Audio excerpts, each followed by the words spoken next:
you said you were just having fun and not doing anything. When did you start paying attention and start mapping out your path? Never. That's the crazy part. So like the way I was is I always thought about the next year. I was not a big goal setter. I just, okay, I have to make the next team. What do I need to do? And so when I made my Pee Wee AA team, then it was how do I make Bantams?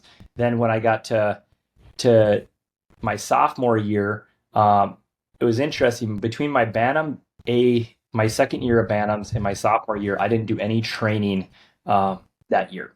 That was the year I ended up moving out of my parents' house. I was really burnt out from that dynamic, just to put it, save everybody the time. But that just Yeah. dynamic was not healthy.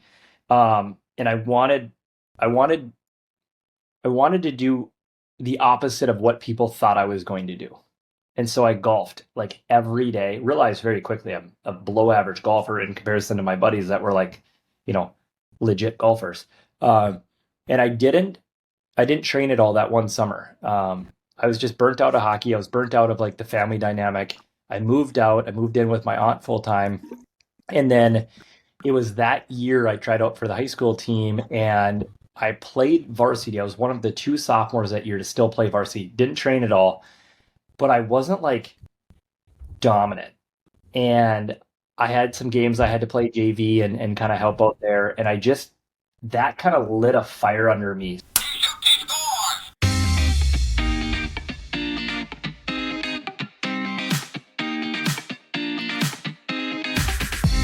Hi, everyone, and welcome back to the Hockey Journey Podcast, episode number 161, with John Swanson, Hockey Journey. Presented to you by OnlineHockeyTraining.com. I'm your host, Coach Lance Pitlick. If you're new here, make sure you subscribe so you won't miss out on any future episodes.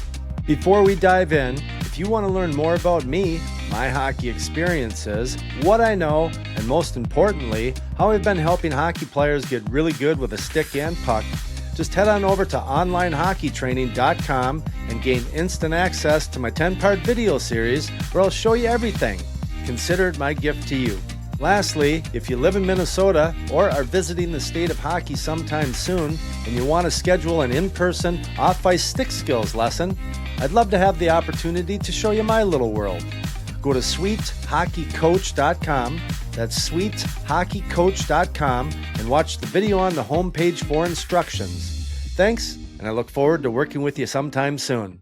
I'm excited to spend some time chatting with John Swanson, a guy who's worn a lot of hats in the hockey world. From his playing days at St. Cloud State, to pro stops overseas, to becoming a dedicated coach and teacher of the game, John has lived hockey from just about every angle. Beyond the stats and his player accomplishments, what makes John's story powerful is how he's turned his passion for the game into a life of service to players, families, and the hockey community. Today we're going to dig into his journey, the highs, the challenges, the lessons, and what continues to drive him forward. John Swanson, welcome to the Hockey Journey Podcast. Thanks for having me. I'm excited. We had a lesson with your daughter. Oh man, has that been a year and a half, 2 years ago? That Maybe, long? maybe even three. Um, yeah, jeepers, it just goes by fast. But ever since then, I've been paying attention to what you're doing and the posts that you're putting out, and I just appreciate it because I'm learning. You focus on some things that I don't, so I appreciate the time that you're putting into that to educate players and parents. It's very helpful, so I appreciate that. So let's get into it. I know what you're doing now. You're developing elite level players. You've been doing it for a while, but there was a starting point where you were a little kid and we're chasing it just like the people you're trying to help now. So let's just kind of start there. Where did you grow up and what was your childhood like and what kind of drew you to the game of hockey? So, born and raised in St. Cloud area. Um, I had a cousin that played hockey, so I was kind of in the rink around in diapers. He was playing varsity high school hockey at the time. I was two, and then my other cousin ended up going to St. Cloud State. So we were longtime season ticket holders. I think early '90s at St. Cloud. So I grew up watching a lot of hockey, um, and I I grew up in a way where my parents were very blue collar. Um, I don't think this would fly nowadays, but like I remember second grade, first grade, even kindergarten. Like I would get off the bus and my parents wouldn't get home until 6 o'clock, 7 o'clock. I was home a lot by myself, and that clearly would not fly probably in nowadays. But we lived out in the country, No. and the bus would drop me off at 3:30, and I had to entertain myself, and so I would do a lot of shooting, honestly, throwing a lot of the ball against the wall, and just like keeping myself entertained. And so I was always a really busy body, but I took a huge love for hockey. Like I loved the game. Looking up to my cousins that played, I wanted to be a hockey player, and I think I got on skates at 2.5, 3 years of age, like very young. Um, we actually the first time I skated, I was in the St. Cloud Times on the front cover because we had a blizzard. It was my first time ever skating. We were on Lake George, and my grandma took me out. My dad grew up, he was a baseball player, so he didn't really know much about skating, but he understood sports and competition. And so, yeah, that's it. I kind of really started young at the age, and I found it as an escape. I probably didn't have like maybe the best childhood. I think we all could, talk about our childhood, and we all had something that happened. But my dad ended up passing away from alcoholism. It's something that kind of impacted him all the way through my relationship. And I actually moved out of our house at 15 and moved in with my aunt. And my aunt pretty much played a really pivotal role in my life. She pretty much raised me, paid for a lot of things, and she is definitely one of the major factors why I got some of the opportunities I was able to get. If she wasn't there, my parents really couldn't afford for me to play, and so there was this kind of serendipity of, I had this rough kind of childhood, not great home situation, but yet I had this other figure that was able to step in and make sure I had skates or I had a stick. And so I think I really loved hockey because it was an escape from maybe what was going on at home. And so I wanted to be on the ice 24/7, whether it be outdoors or at an open skate. I tried to live at the rink. It was truly a place away from home. Wow. Uh, do you have any other brothers or sisters or? I have a half sister. She's 13 years older. So I think in combination we lived together for maybe 7 days of my entire like upbringing. So she was never in the Gotcha. house. She was gone, and so I was either alone a lot or I was playing with the neighborhood kids a lot. Um, and I love to just be an athlete. Like if we were playing flag football or playing, we didn't play flag football back in the day. It was tackle football or baseball or basketball. I just played whatever sport the neighborhood wanted to play. I just wanted to play outside.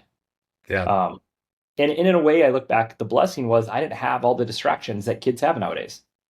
Right. Oh I had yeah. a bicycle and I had a baseball glove, and that was enough, and a hockey stick. And so it was almost that simplicity that allowed me just I didn't have distractions. Yeah. Did you play? I mean, I was the same way growing up. It was, during the summer, one day it's playing tennis, then you're playing baseball, soccer, whatever, football. But did you play any other organized sports besides hockey, or was it more just your buddies just goofing off? So from an organized sports level, I played like t-ball growing up. Quickly got very bored doing that. I think I played 1 year and I was like, this isn't for me. And then I focused, I don't want to say I focused on hockey. I played hockey. I loved hockey. I wanted to play hockey. Um, Fifth grade year, I got asked to come out for football. And somehow I ended up being the quarterback. Um, and I just remember my dad sitting me down. We were in the car, so we were sitting driving, and he said, I don't know if you know this, but like, we don't have money for you to go to college. Like, we're not a very well-off family. If you want a college education, hockey's going to be your path. We can't afford for you to get a knee injury. And I was in Wow. fifth grade. I remember it like very clear. He's Wow. like, I just don't know if football is like going to be the path for you. Um, and I had done some things at a young level. Now looking back on them, there probably decent achievements for a young player, but I didn't think anything of it when I was young. Like I remember I waved out to or waved up as a squirt and made the Pee Wee, now would be the Pee Wee double A team. And I was able to achieve some things, but then I was just a kid. I was just playing hockey. I didn't know any better. But I do remember my dad having the conversation with me. And then after that, it was pretty much hockey. I did play golf, but it was hockey first. And then I would play some school golf and things like that. But I didn't get into any other sports, contact sports. Hockey was like the path. So when when did it, kind of hit you? I mean, at the young age, that's what you wanted to do, but when did you have the realization that, I want to play college hockey? Like where you started, just like what's next? What's after Pee Wees? What's after Bantams? You said you were just having fun and not doing anything. When did you start paying attention and start mapping out your path? Never. That's the crazy part. So like the way I was is I always thought about the next year. I was not a big goal setter. I just okay, I have to make the next team. What do I need to do? And so when I made my Pee Wee double A team, then it was how do I make Bantams? Then when I got to my sophomore year, it was interesting. Between my second year of Bantams and my sophomore year, I didn't do any training that year. That was the year I ended up moving out of my parents' house. I was really burnt out from that dynamic, just to put it, save everybody the time. But that just Yeah. dynamic was not healthy. And I wanted, I wanted to do the opposite of what people thought I was going to do. And so I golfed like every day. Realized very quickly I'm a below average golfer in comparison to my buddies that were like, you know, legit golfers. Um, and I didn't train at all that one summer. I was just burnt out of hockey. I was burnt out of like the family dynamic. I moved out. I moved in with my aunt full time. And then it was that year I tried out for the high school team and I played varsity. I was one of the two sophomores that year to still play varsity. Didn't train at all, but I wasn't like dominant. And I had some games I had to play JV and kind of help out there. And that kind of lit a fire under me. So after my sophomore year, I had worked my way up to second line center, and then I kind of started to say, okay, I need to put a little bit more work in. And so it was that summer I started to skate um, on the treadmill down in the Twin Cities, and I started my training though was very non-traditional. I didn't like to lift, so everything I did was very plyometric, skating treadmill, or I shot a ton of pucks in the garage, or I was on the ice. I didn't lift a lot. I was a lot of plyometrics, not traditional squatting, lunges. Um, Where did you get that knowledge or I mean, insight where that wasn't part of that wasn't your jam? I to this day look back like I was fast. That was one of my major things. And anytime I lifted, I couldn't really understand. And keep in mind, I was 15, 16 years old. Not like it was a concise thought, but um, I never felt like it made me feel fast. But when I got on that treadmill, it felt fast. And so if you watch track athletes, yeah, they have underlying strength and they do lift, but their work is done on the ice or, on a tread. And so I just always felt best like when I felt light and like I always felt like I had that pop in my step. And lifting never gave me that feeling, but skating, running stairs, plyometrics, the skating treadmill made me feel like that quickness. Um, and so you asked, like, when did I feel like I was going to be like a college hockey player? I don't think I felt that until in between my junior and senior year. I went to model camp and I led it in scoring. And then I went to Elite League and I was leading that in scoring. And then all of a sudden, I got put on a USHL team. Like somebody just texted me, "Hey, Lincoln picked up your rights." I was like, "What does that mean?" I didn't even know what the USHL was. That's like how I was so. What do I have to do for next year? I never thought about any of it. And then all of a sudden, I came home one day and I was not even a senior quite yet. And I had a voicemail from Craig Dahl at St. Cloud, and he's like, "We want to bring you in and offer you a scholarship." I hadn't given it any thought. Like I was just so like, what do I have to do for the next season? And maybe looking back, it was a beautiful set of blinders because I never focused on where I had to get to. I was just focused on like, where do I got to get to in the next like 6 months? Yeah. And that's probably the best approach to have. You don't want to get too far out in front of it because there's so many things that can come up in between. Yeah, it was so when you ask like the training stuff, everybody wanted me to lift. The high school program wanted me to lift. I just never felt fast. And I felt like if I was going to play at the next level, I was really undersized. I played varsity at 5'3", 100 pounds. Holy I was cow. I was tiny, but I could skate like the wind and I could shoot and I understood the game. And so I was like, yeah, I need to be stronger, but I can't give up my speed. Yeah. Like in my mind, weak but really fast still created chances. Really strong and slow and small didn't create the chances. Like I could skate away from people. I didn't want to ever give that up. So I built my training around that. And you just did it. You did the research, or did you have someone helping you with that was kind of an expert in that field? I I was stubborn, and I don't think there was much research like back in the day, right? Like it's not like it is now.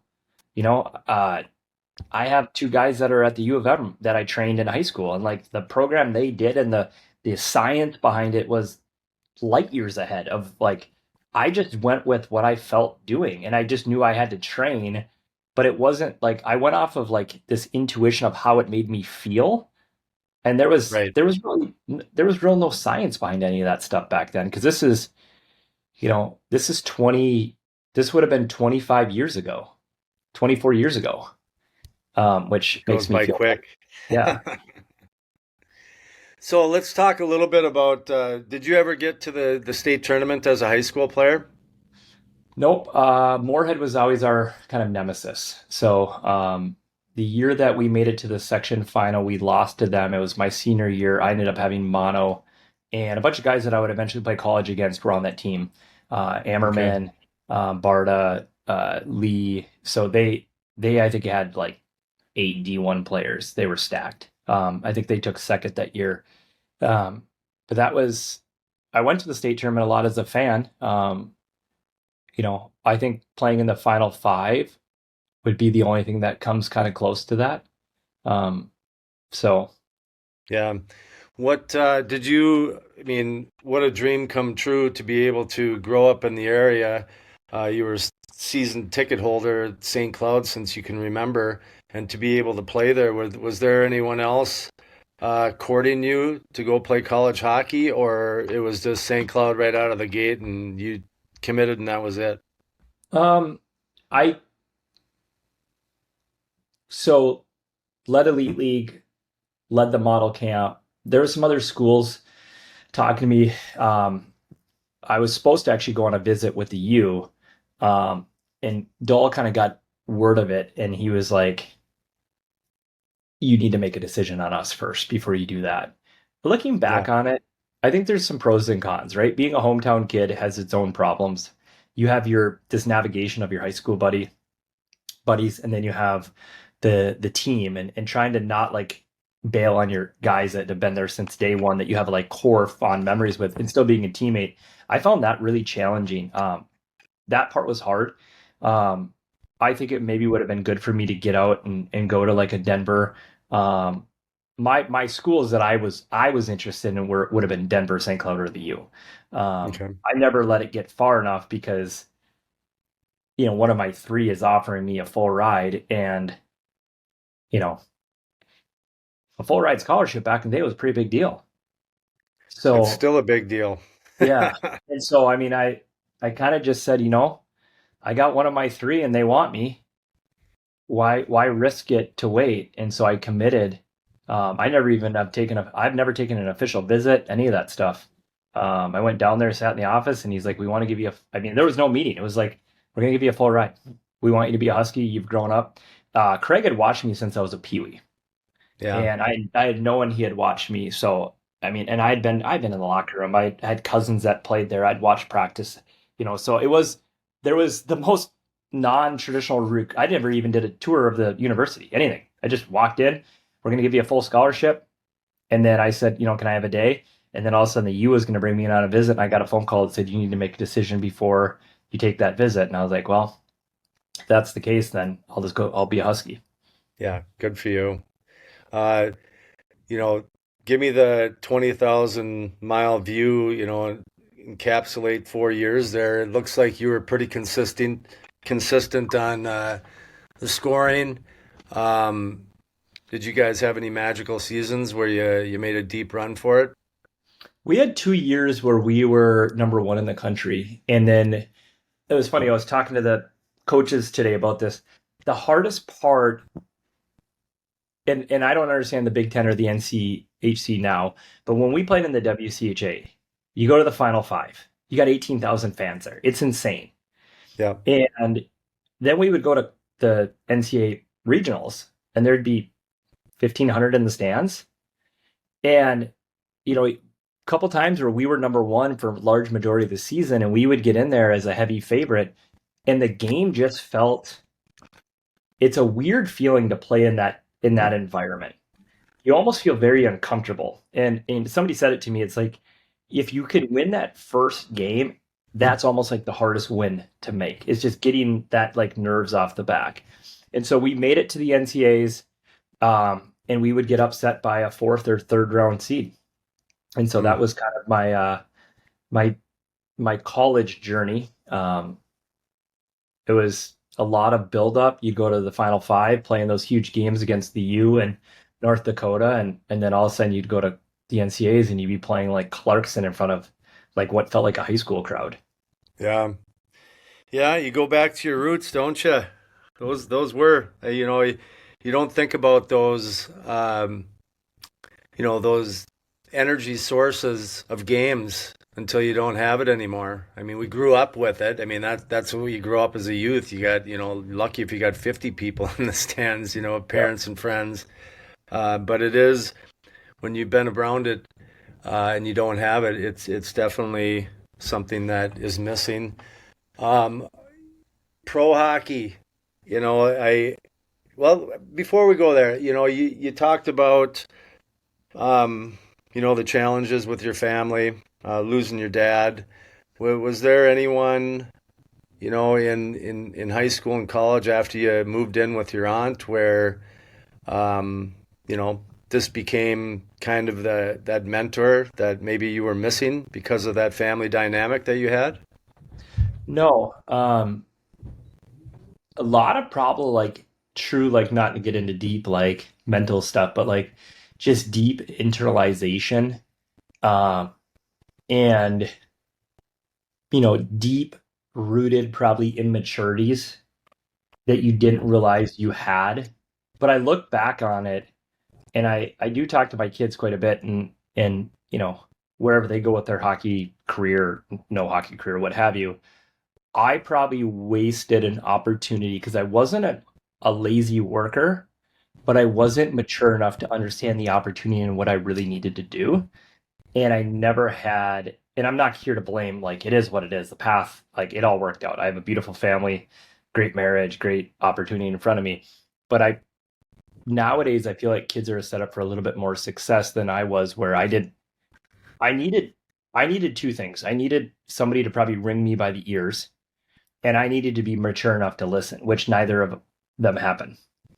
Yeah. Um, and I look at I wasn't ready to go to pro fully. Like when I wasn't ready for college either. I wasn't mature enough with my training yet. Like I did it, but now I look at way the guys train and just they think about the game. Like I should have been watching more film. Like I look at all the things I should have done. Um, I wasn't as educated as I could have been, or put myself in as good of a situation as I could have. Um, but that's a realization that comes after the fact, not during. Isn't that the truth? Unfortunately.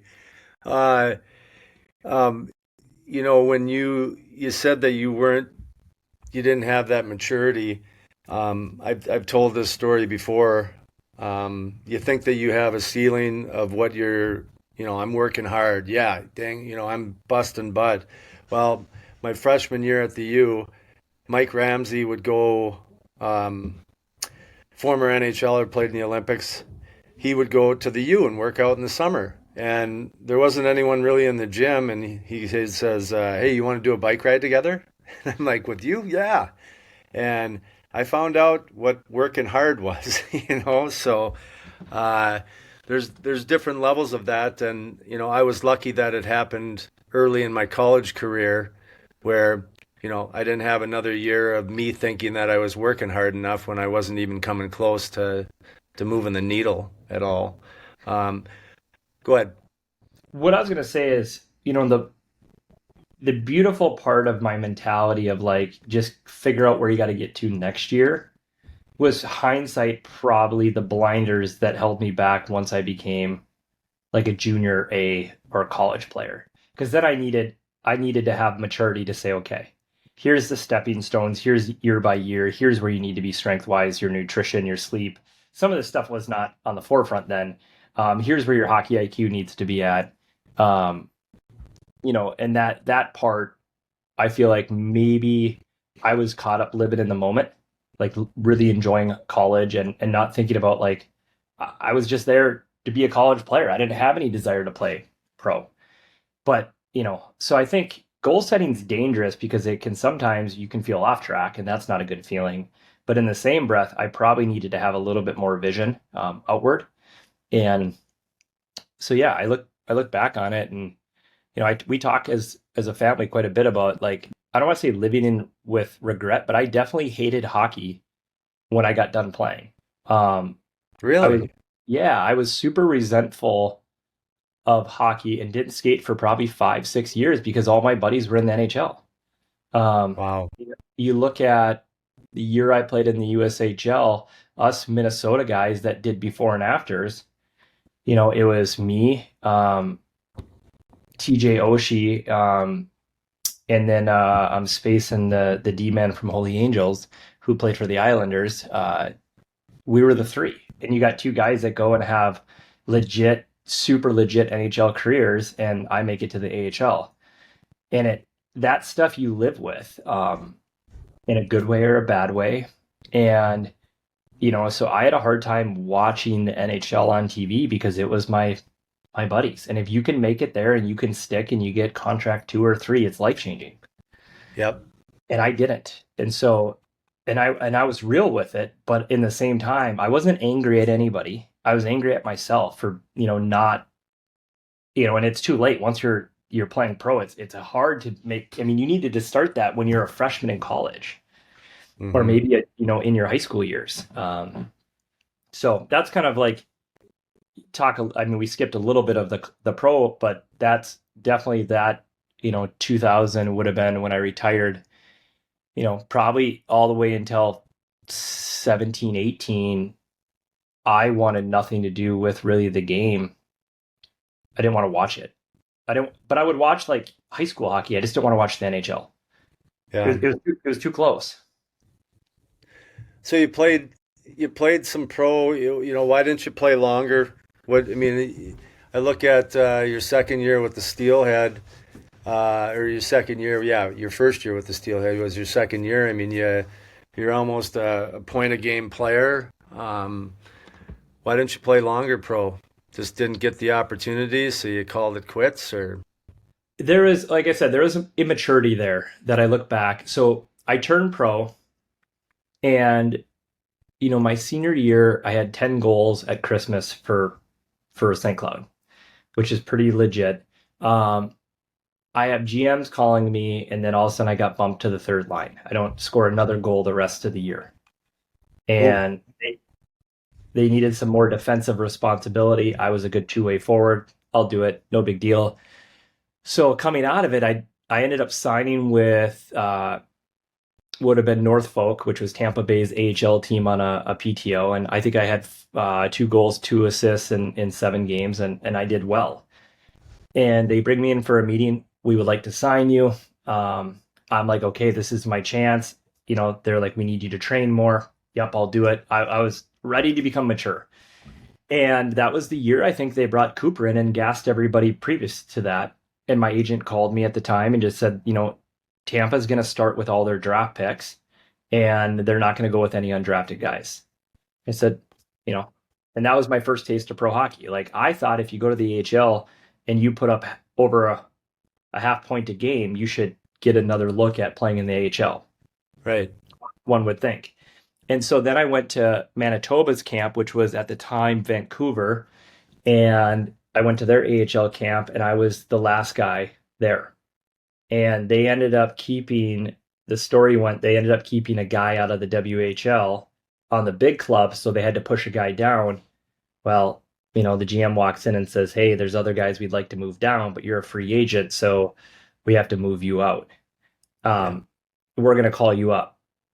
And I did well there. I mean, I made their team. I was all set to become a Moose, and hey, I didn't work out with Norfolk, but I earned my spot. I go to Idaho, and I didn't know what to do when I got sent home from Manitoba. I was like, I don't know what I'm doing now. And my captain at the time at St. Cloud called me and he's like, you should go to Boise.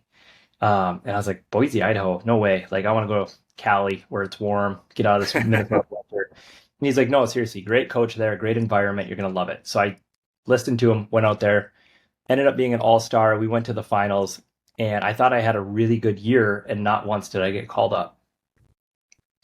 And you look back at some of the immaturities then, the thoughts going through your head. You have a good AHL 7 games with Norfolk, you go to Manitoba, and the thoughts started to just stack in my head of like, you know, and then so finally I was like, look, I want to go to Europe. Like, I'm done here. Like, if this isn't meant to be, like, I'm gonna go to Europe. And so I went back to Idaho, um, resentful, not wanting to be there. I wanted to go to Europe and I wanted to travel Europe, play Europe, make some money.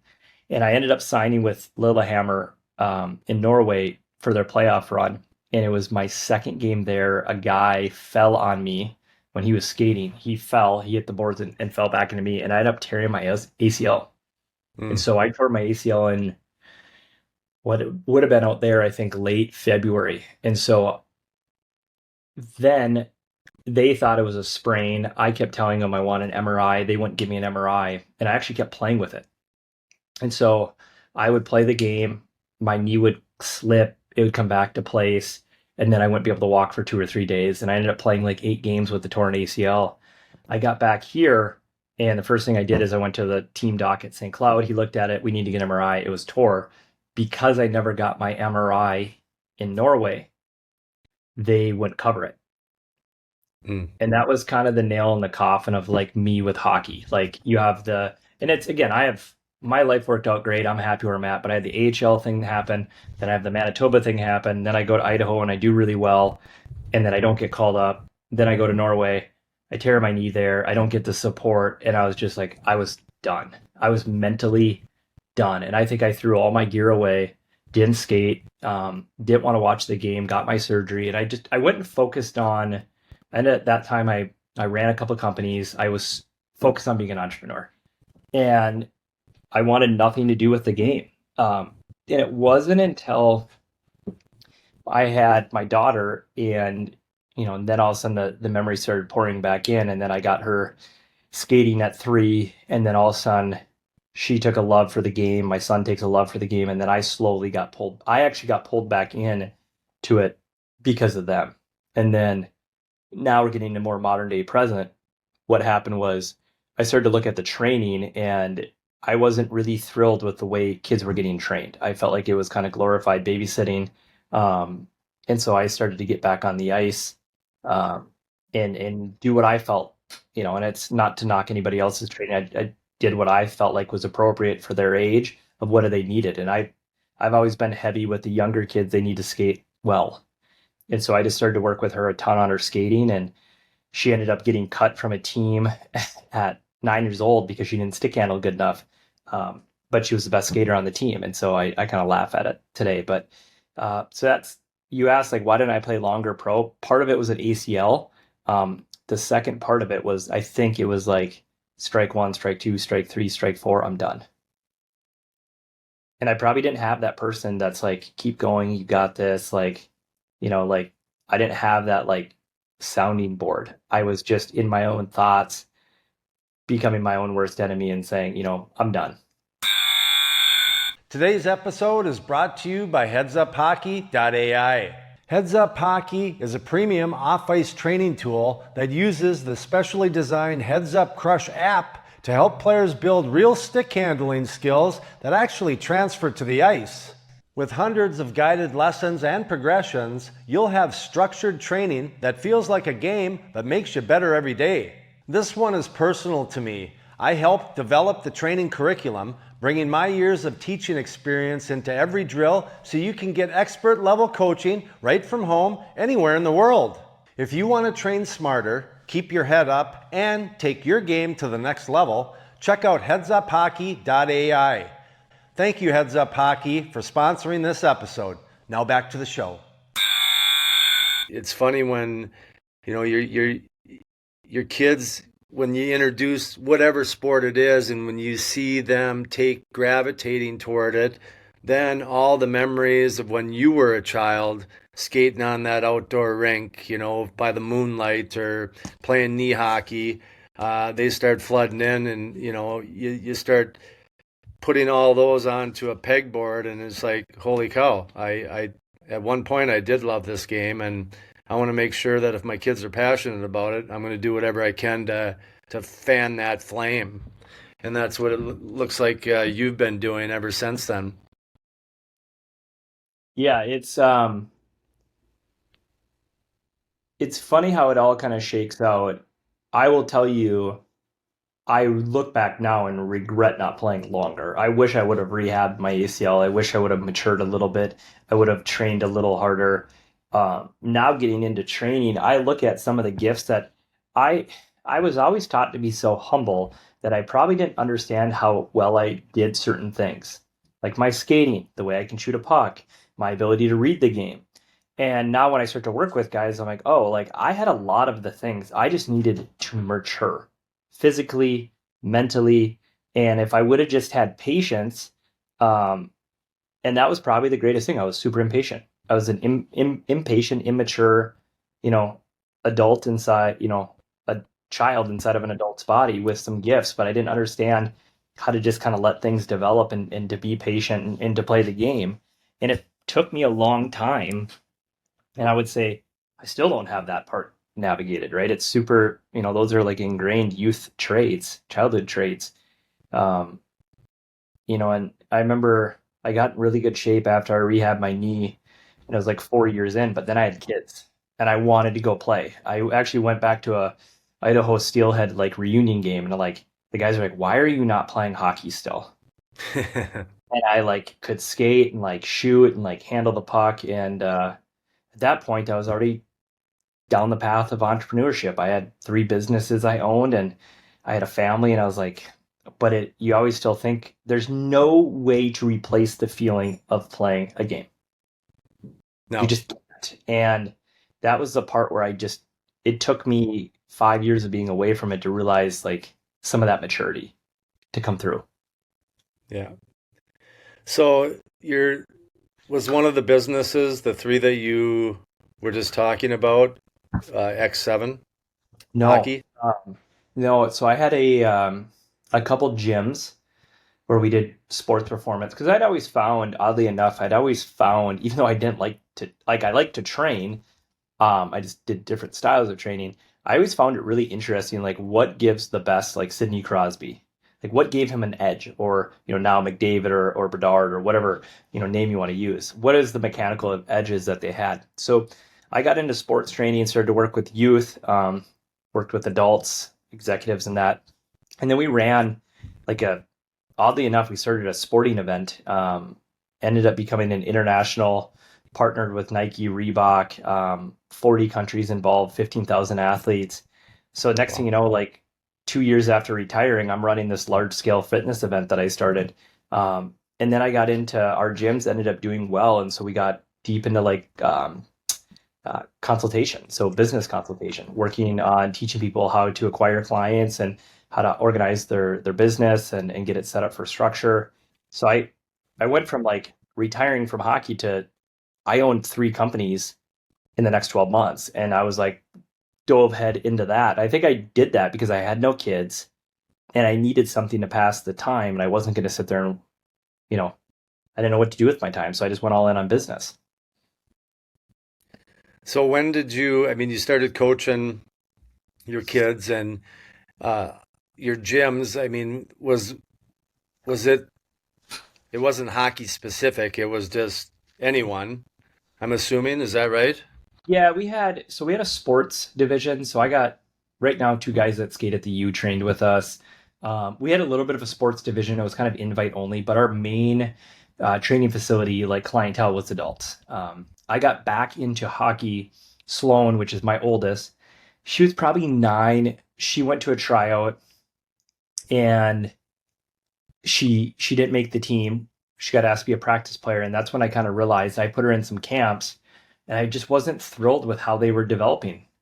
And so I went and rented ice, and my first year I invited like 12 girls because I always kind of felt like I had a daughter. I felt like the girls don't always get the best coaching.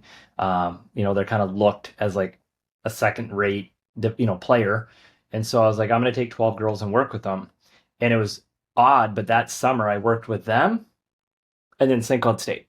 Like, so my first year kind of jumping back into it, I had, some Huskies all of a sudden that came out and I started skating them. The next year, X7 kind of exploded. I started to do more YouTube content, more short form content. And the whole reason I started to create content was I grew up poor. What if I could help educate the parents of the modern day to not get hoodwinked by all this chasing these things that aren't relevant? So I just wanted to create content to help educate people. Like, you think about how much you know about the game and you take for, whether you do it on purpose or not, for granted. And then you talk to somebody, like I was talking to a college buddy of mine, and he was asking me, he didn't know how to size his kids' skates. He had them in too big of skates. And I was like showing him all the things to look at, how the boot needs to fit the foot and how it should tie.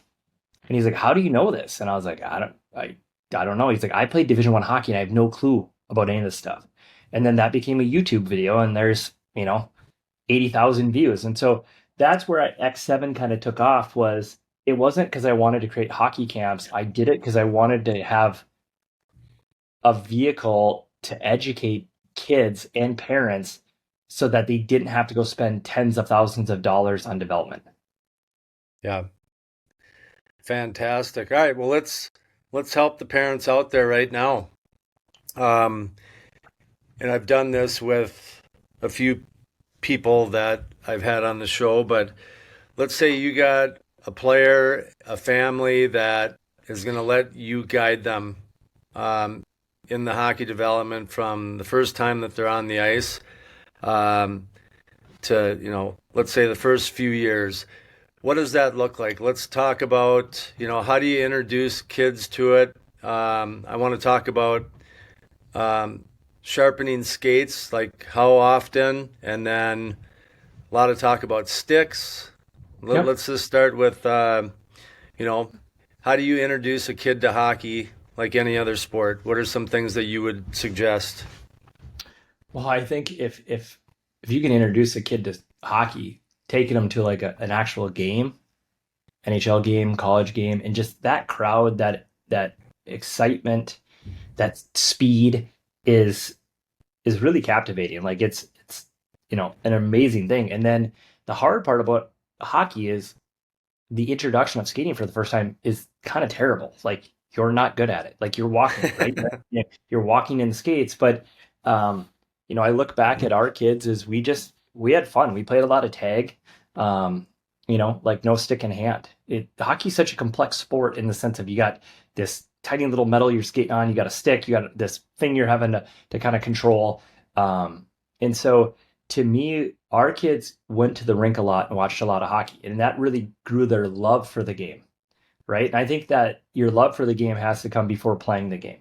Like they have to enjoy watching it, and then I think if you can do anything right with a young kid, um, I think it's skating. Like if you can get them in a skating at a young age and get them the right type of skating, we'll call it lessons, but just doing the right things with or without a stick, kind of, irrelevant. But to me, I think love for the game is really, really important at a young age and then becoming a proficient skater. The game just goes by so fast if you're not good at skating. Yeah, Um, it's like the analogy I give people is like it's trying to play tag, but you're not allowed to run. It's not a very yeah, fun game. no. Uh, So speaking of, skating, let's say, you're suggesting get them out on the ice. I agree with you. At the beginning, no stick, but a lot of associations or communities that have rinks, they'll have a learn to skate program Yep. for the beginning. I think that that's a great start. Uh, but talk a little bit about skate sharpening. If someone's new to this, how often do you have to get a kid skate sharpened? And, if you're skating outside and you're going inside, does that matter? Yeah, so I think if you look at just gear as a whole, like if we're going to jump into skates, you have to have the right equipment, not the top end equipment, but one of the things, the biggest mistakes I see, and I skate 200, 300 kids a year, um, it is, we have a significant problem with skate sizing. Like 80% of my kids that I see for the first time, skates are way too big. And a lot of times what they get told by these sports shops is grow into them. And if you just look at Yeah. if you look at like the balance point, now this is like getting me on a soapbox here, but and I don't have a skate in front of me. But if you think about the balance point of a piece of steel, you draw like a line down the exact center. The bigger the skate is, the longer the steel is, the more that balance point gets pushed to their toes of their skates. A great skater or a mechanically sound skater can put their knee over their toes. You can't do that if this center point is has been moved from the center of their foot. And so the first thing I do with all of my kids is you got to get them in the right skate. And the two things are the length of the skate. And what I will say is almost every shop I see, they oversize. And so the general rule I use is take a shoe that is fit correctly, and it's almost three, if it's 2.5 to three sizes smaller. And most shops are doing somewhere around 1.5, maybe one size smaller. And the concept is wear a thicker sock. But it doesn't change the balance point of where you just shifted the steel. And that causes the kids to not be able to get the proper shin angle. It also causes them to over tighten the top three eyelets, which now also reduces that shin angle. And so right from the get-go, their skates are too big, and now they're not able to get knees over toes. And now they're going to start to hinge instead of the ankle, they hinge at the hip, which creates this folding forward. Sorry if it's a little too mechanical, but No. as a skating coach, that's the first thing that to me is just wrong. The second thing is I look at hollows. You can get into profiles a little bit, but as long as, I think profiles, we can jump into that like when they're a squirt, peewee, bantam. But I I have every kid, if you skate with me and I control your skates, you skate at 3/4. And that's like people are blown away. Oh, you got to weigh so much. No, I believe that the less of the hollow forces the foot, if it wants to stop correctly, they have to lean more. They have to lean into that Y angle. And so it promotes better mechanical positions. And so the two things I really focus on when I get a newer skater, and I still, work with some mites and things of that nature, um, right size skate, and then I move their hollows to kind of a 3/4. My kids personally skate at an inch. I'm at an inch and a quarter. And I think that mechanically, if we get their foot in the right structure, and then you get them forced to lean, and people say, well, they slip. Tell them to lean. The reason why they're slipping is because their skate was such a deep hollow, they didn't have to lean. We want them leaning. We want them on their edges. That's giving them some versatility of we can teach them to slide, we can teach them to glide, and we can teach them to grip. And when you have such a deep hollow, you can't do that. There's no gliding, there's no sliding, there's just grip. And so those are the two things with a younger skater like a mite or even a squirt. I want their skates to fit correctly. Um, I want them to be tied in the right manner where the top two eyelets aren't overly tight. And typically, what I like to do is I'll take a family and say, all right, put your son or daughter in skates, have them do an air squat, just squat down. And you'll see this vertical shin. Okay, take them out of the skates, let them squat. Oh, look, they have great mechanical form. What changed? Well, we put a skate Yeah. on there. And that skate's not, it's reducing the shin angle or the shank to go forward. The skate's too big. Yeah. What about skate sharpening? How often? for the young kid. Um, I think Sparks is a great deal. I think that's a great tool that got released. I have no actually don't use personally as Sparks, but I think just the fact that we brought skate sharpeners in home is a great tool. I think if you're going to sharpen your skates at home, you need to know what you're doing. Um, and side stoning is really important. It's not just push the stone on the steel on the side. There's an art to it. It's an actual art. If you're gonna commit to having a machine, you need to commit to learning the art. That Agreed. being said, I typically I'll do enough passes to take the nick out, but I sharpen my kids' skates every day. And the reason I do that is I believe that as soon as you've walked on the edges, as soon as you've skated, you started to roll edges. And so I will sharpen skates daily, but might be just one pass. And Yeah. I'm just cleaning up the edge. I side stone it, I leather it, hang it back up. If there's a big, deep nick, well, then I'll take that steel down and get that nick out to the point where it's not going to affect skating. Yeah. Um, And what I see is a lot of people say, "Oh, I don't like my skates to get sharpened that often because I don't like them sharp." Change your hollow, Yeah. right? Because your skate should really never feel any different, right? So, if kids are rubbing them on plastic to dull them up so my big three things are skates need to fit correctly.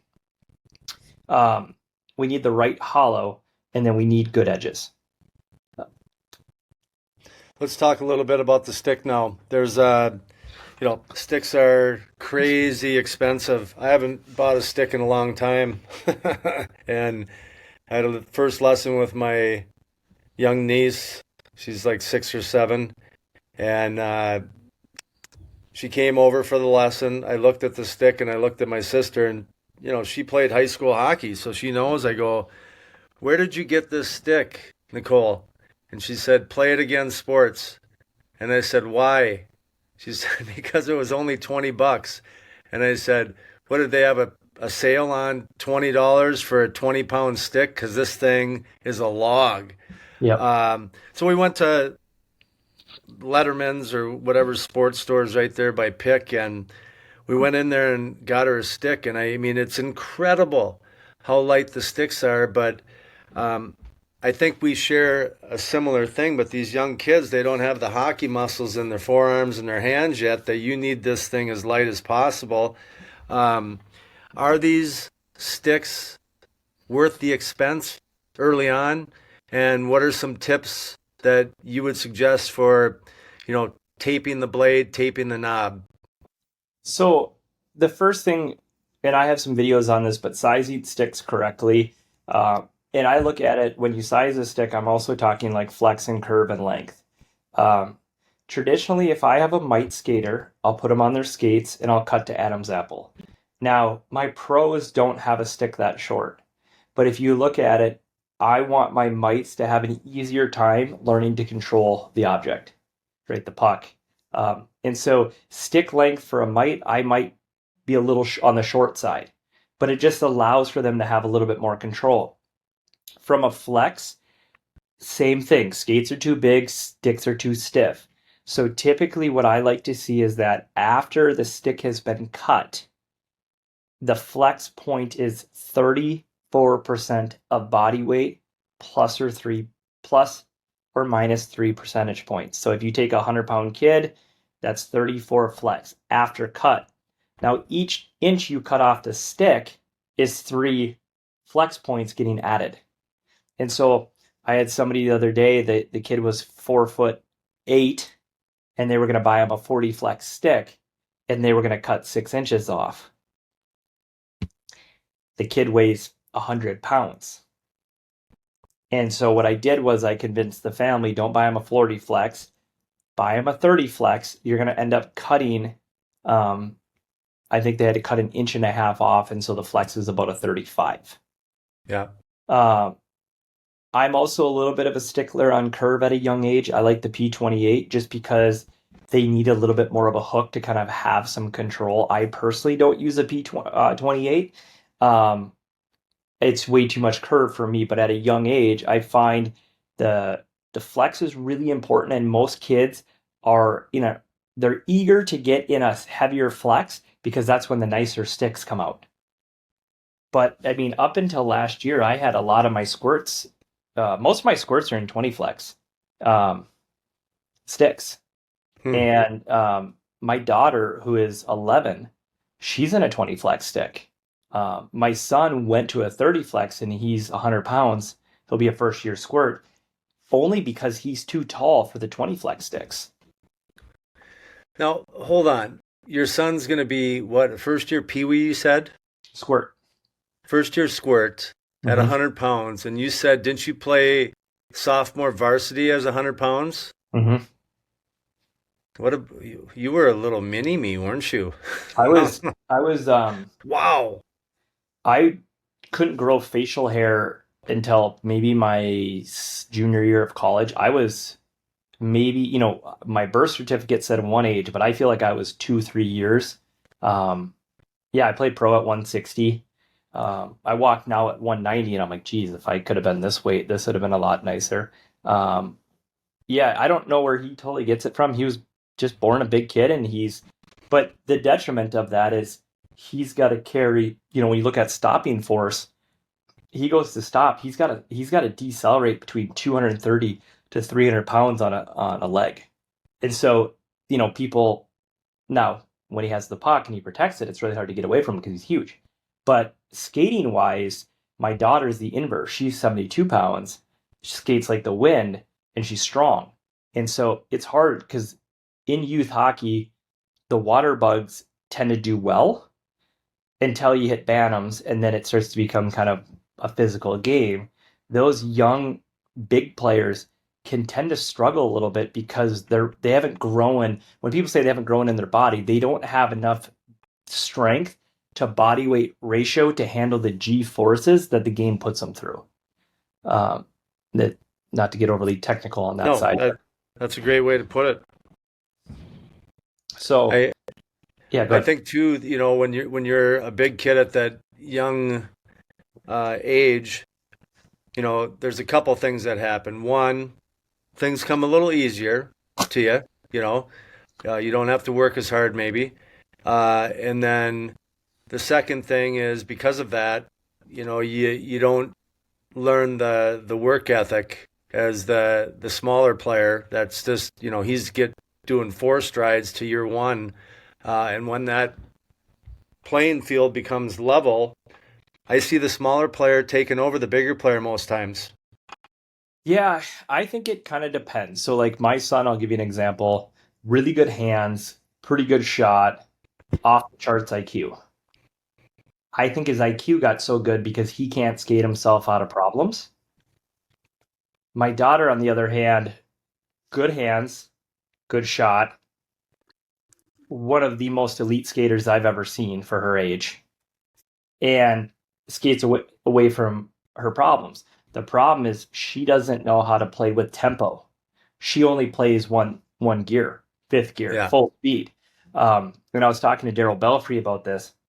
With her game, she needs to have the ability to cut back, protect, wait, what all the things he does naturally, because he doesn't have fifth gear. yeah, He might only have a second gear. And so I kind of look at it as, you know, each kid has their pros and cons when they're young. It's can they develop the other components of the game? Now, I was a super undersized kid like my daughter. I was tiny. I could skate like the wind, but to this day, I still have not really developed that third and fourth gear. I did now, but when I was playing college and pro, I was either going to beat you wide or I wasn't going to beat you. yeah. Uh, and so I look at it as like the big guys have their deficits, the little kids have their deficits, and when you get to Bantam, you get to high school or you get to junior hockey, it's who solved the gaps. Um, Now if Eddie all of a sudden starts to skate like the wind, he's going to be at a huge advantage because he's genetically just a little bit further along. But those kids all catch up. And then those deficits that he has that maybe didn't shine through at a younger age, they'll get exposed if they don't get fixed. Yeah, yeah. So one of the things I would tell you if you have a lot of parents that listen, I would tell parents this. Every time your kid scores a goal or makes a play and you get all excited, ask yourself this question. Would that have actually happened at the next level? And I watch so many of these kids that skate down and they get a hat trick in a game, and not one of those goals would happen at the Pee Wee level. Yeah. And so they're able to dominate or really manipulate the play because they have the skill set that is super high, maybe their skating speed, but they lack these other things. And the problem is when you get to Pee Wees, that little superpower of yours is gone. And then all of a sudden they get up to that level and they fall off.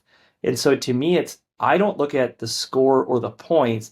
I look at the plays within the game, and that's what I'm measuring. Is like that's a Pee Wee play right there, or that's a Bantam, right? It's different, right? I do the same thing with St. Cloud. When I watch my college guys, that's an NHL play, or Yeah. that's not an NHL play. And so I think it's a hard thing that you could probably do really easy. I can do easily. It's hard for a lot of parents that didn't play the game. They just see it as, well, they got a goal or they got an assist. The problem is we're on this curve and the kids are going up a year, a year, a year. You have to really evaluate, but would that work at the next level?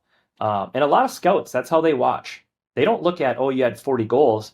They'll say, you had 15 goals that would have actually counted at the next level.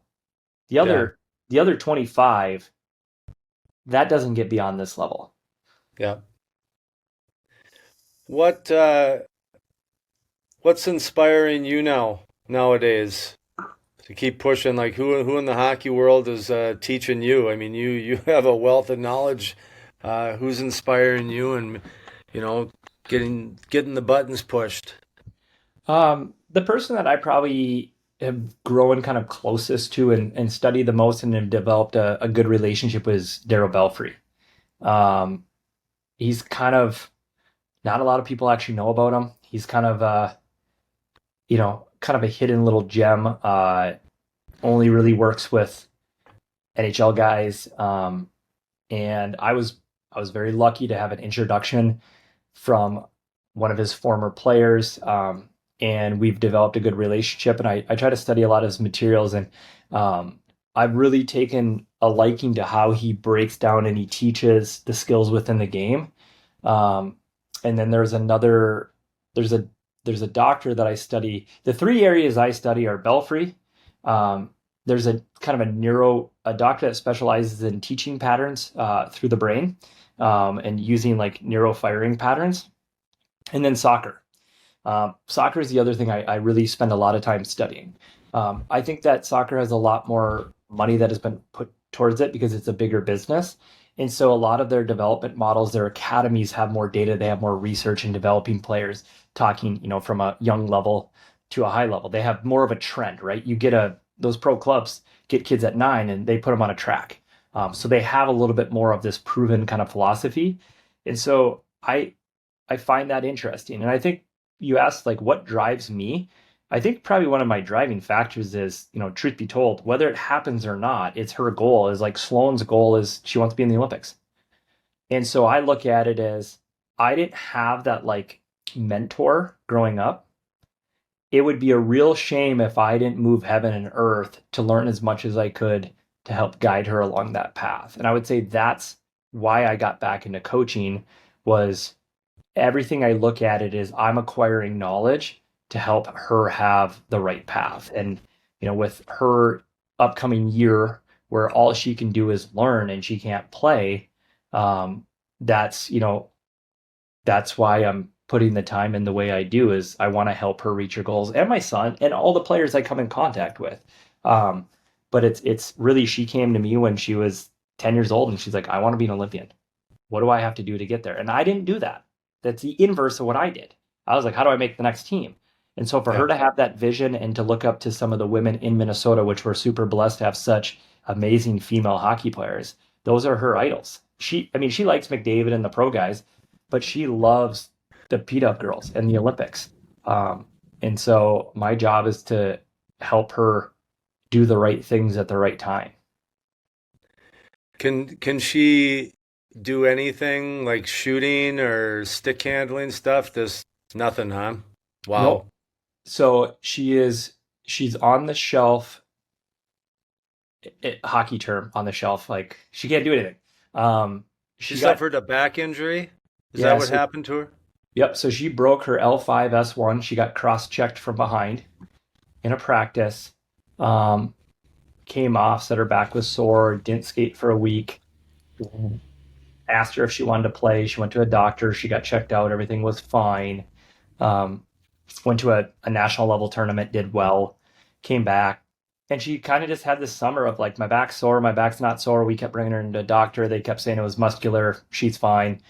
And finally, I just insisted, I'm like, we're taking an x-ray. And they were anti taking the x-ray because of her age and just, ovaries and female health things. And finally, they took one, and we had basically the worst news you could have thought. It was broken, a pars fracture, and it needed to be surgically fixed. Um, the blessing is, she's not paralyzed. All things go well with her surgery. She's going to get to play hockey again, but she's got about a 10-month recovery before she gets contact again. So surgery will be coming up this month. And, I look at it as, the first thing that happened when it happened and we got the news is I sat her down, and Jocko Willink has a video on YouTube where he talks about like the concept of good. And I just said, look, you can sit here and play poor me, make all the excuses and be mad at your teammate and all this stuff. Or we can say the opportunity here is that, you know, you're going to become amazing at hockey IQ. You have access to pro hockey, you have access to D1 hockey, you have all the access to turn this into a blessing in disguise. That it's not that you're not able to train. Yeah, she might not be able to stick handle, skate, or shoot, but guess what? That's more time for her to watch more hockey, to learn more hockey. And so once she gets on the other side of the surgery, we're going to use that 9 months as a catapult for her to learn the game.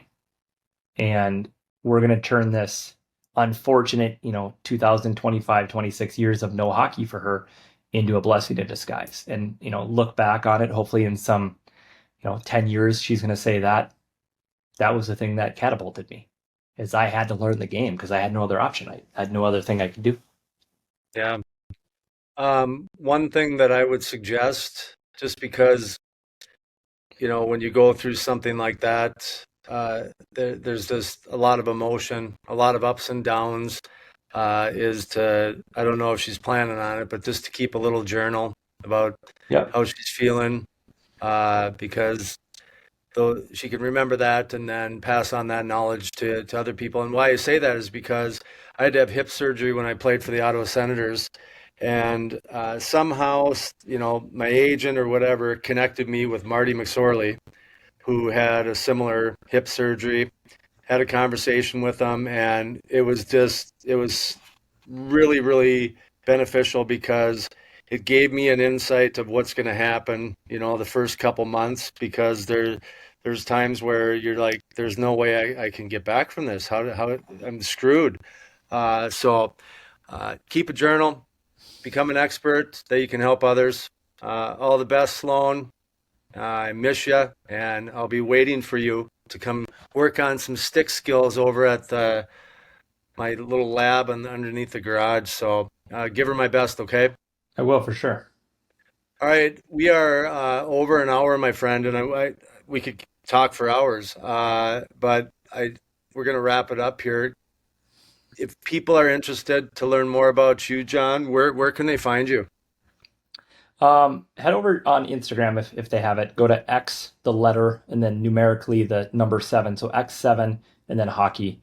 What they'll find there is just a lot of times I'll post just a lot of garage videos of like just different shooting drills. Sometimes I'll post a video about sharpen and skate. It's kind of, I don't have this like content plan. I listen to parents talk, and then I try to go solve the question and say, here's how to fix it. So sometimes I'll do a video on how to fix a loose blade in a skate, not have to drive to the store.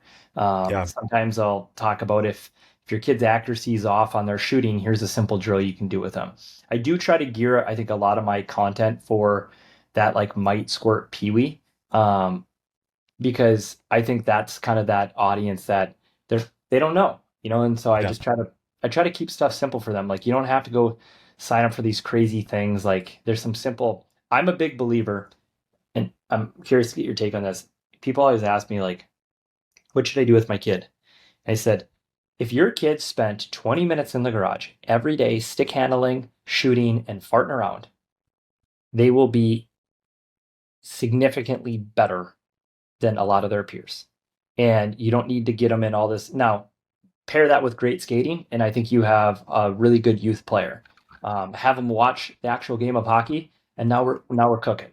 And it does. You don't need to hire somebody like me to skate your son or daughter, or work with you. I just believe like it doesn't have to be complex. Get them on rollerblades, get them skating, get them in the garage, go watch games, and then if they want to go hire an expert coach, great. But you don't have to feel the pressure to be shelling out that type of money to do it. You can just go fall in love in the garage. That's what I did. Um, and so I try to keep that message of like, you don't have to chase these camps or these programs around. You can just go have fun in the garage, and it will help you a ton. Yes. And moms and dads, it's not like a 6 or a 7 year old. You get a tarp that they can shoot on, you get some tiles, and you just say, go out there. And they don't know what to do. So it's a great opportunity for you, mom and dad. You may not know nothing about hockey, but you know how to learn.